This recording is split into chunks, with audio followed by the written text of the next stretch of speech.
9th class बच्चे कैसे हैं आप सब। आप सभी जानते हैं कि अब हमारा जो है रिवीजन वर्क शुरू हो चुका है। आज हम करने जा रहे हैं पार्ट 3 रीढ़ की हड्डी। लेकिन इससे पहले हमने पार्ट 2, जैसे कि आप सभी को याद होगा, मेरे संग की औरतें, इस पार्ट को समझा। इससे संबंधित कार्यपत्रिका हमने की और साथ ही इसके जो प्रश्न उत्तर थे उनका भी अभ्यास किया। अब हम बच्चे जो पाठ करने जा रहे हैं उसका नाम है रीढ़ की हड्डी। ठीक है, ये जगदीश चंद्र माथुर द्वारा लिखित एक एकांकी है। एकांकी अर्थात वो नाटक जिसमें केवल एक ही अंक होता है। तो पाठ शुरू करते हैं। सबसे पहले जानते हैं इसके मुख्य पात्रों के बारे में। ठीक है, कि किन लोगों ने इसमें क्या भूमिका निभाई है। सबसे पहले शुरू करते हैं रतन, जो कि राम स्वरूप का नौकर है। उमा, जो कि नायिका, जो कि इस नाटक या एकांकी की नायिका है। राम स्वरूप, जो कि उमा के पिता हैं। प्रेमा, जो राम स्वरूप की पत्नी है। बाबू गोपाल प्रसाद, जो कि एक वकील हैं और अपने बेटे शंकर के साथ राम स्वरूप के घर उनकी पुत्री को देखने उनके घर पे आते हैं। उनका लड़का शंकर, जो कि बीएससी पास है और फ़िलहाल एक मेडिकल कॉलेज का छात्र है। ठीक है, तो ये है बेटा रीढ़ की हड्डी पाठ के मुख्य पात्र। ये जो कहानी है ये इन्हीं के इर्द गिर्द घूमती हुई आपको नज़र आएगी। बच्चे, आप सभी जानते हैं कि रीढ़ की हड्डी हमारे शरीर का एक मुख्य भाग होता है जो हमारे शरीर को सीधा रखने में, सुचारू रूप से काम करने में हमारी मदद करता है। लेकिन इस पाठ में रीढ़ की हड्डी का मतलब स्वाभिमान है। यहाँ पे जो रीढ़ की हड्डी है वो इंसान के स्वाभिमान का प्रतीक है। ठीक है, तो इस पाठ के दौरान हम जानेंगे कि इस पाठ का जो शीर्षक है रीढ़ की हड्डी, इसका ये नाम क्यों और कैसे पड़ा। ठीक है बेटा, तो अभी तक हमने जाना इस पाठ के मुख्य पात्रों के बारे में। तो मैं एक बार दोबारा दोहराना चाहूँगी इस पाठ के पात्रों को। जैसे कि मैंने आपको बताया, रतन, जो कि राम स्वरूप का नौकर है। उमा, जो इस एकांकी की या यूँ कह लीजिए इस नाटक की एक मुख्य नायिका है। राम स्वरूप उमा के पिता हैं। प्रेमा राम स्वरूप की पत्नी है। बाबू गोपाल दास एक वकील हैं और वे अपने बेटे शंकर के साथ राम स्वरूप के घर उनकी लड़की उमा को देखने आते हैं। और उनका बेटा जो शंकर है वो फ़िलहाल बीएससी पास करके एक मेडिकल कॉलेज का छात्र है। तो ये हैं इस पाठ के मुख्य पात्र। अब बात करते हैं उमा के बारे में। उमा, जो कि राम स्वरूप की लड़की है, मैंने आपको पहले ही बताया था।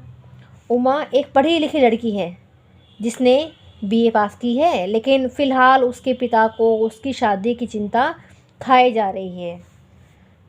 ठीक है, लेकिन जैसे आप सभी जानते हैं कि हर घर में शादी से पहले एक रस्म होती है जिसमें लड़के वाले जो होते हैं वो लड़की वालों के घर जाकर लड़की के बारे में जानकारी प्राप्त करते हैं। लड़की सुंदर है, कितनी पढ़ी लिखी है, घर का काम काज जानती है।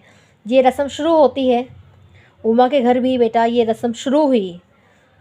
जो गोपाल दास थे, बाबू गोपाल दास, वे उमा के घर जाते हैं, उसके माता पिता से मिलते हैं। ठीक है, उनसे बातचीत करते हैं। बातों ही बातों में वे उमा से संबंधित जानकारियों को इकट्ठा करते हैं। जानकारियाँ मतलब कि वो सुंदर है कि नहीं है, ठीक है, वो कितना पढ़ी लिखी है, वो घर के किन किन कामों को करना जानती है। इन सब जानकारियों को एकत्र करने के लिए, या यूँ कह लीजिए बात को आगे बढ़ाने के लिए, शादी की बात को आगे बढ़ाने के लिए बाबू गोपाल प्रसाद, जो कि एक वकील हैं, अपने बेटे शंकर के साथ इनके घर जाते हैं। किनके घर जाते हैं बेटा? राम स्वरूप के घर जाते हैं। यहाँ तक समझ में आ गया सब बच्चों को? आगे शुरू करते हैं। गोपाल प्रसाद और शंकर लड़की देखने यानी उमा को देखने राम स्वरूप के घर पर जाते हैं। तो राम स्वरूप उनका नौकर और उनकी पत्नी प्रेमा उनके स्वागत की तैयारी में ज़ोरों शोरों से लग जाते हैं। जाहिर सी बात है बेटा, अगर लड़की वालों के घर लड़के वाले आते हैं तो उनके आने की खुशी में ही लड़की वाले ज़ोरों शोरों से तैयारी करने लग जाते हैं। यहाँ भी ऐसा ही हुआ, ठीक है। जैसा कि आप अगर इस पहले दृश्य को देख पा रहे हैं तो आप जानेंगे कि कैसे उसके घर में इनके आवभगत की जो है तैयारियां वो चल रही हैं। लेकिन इन्हीं तैयारियों के दौरान जो है प्रेमा अपने पति राम स्वरूप जी को बताती है कि उनकी प्रिय पुत्री उमा तो सुबह से मुंह फुलाए बैठी है।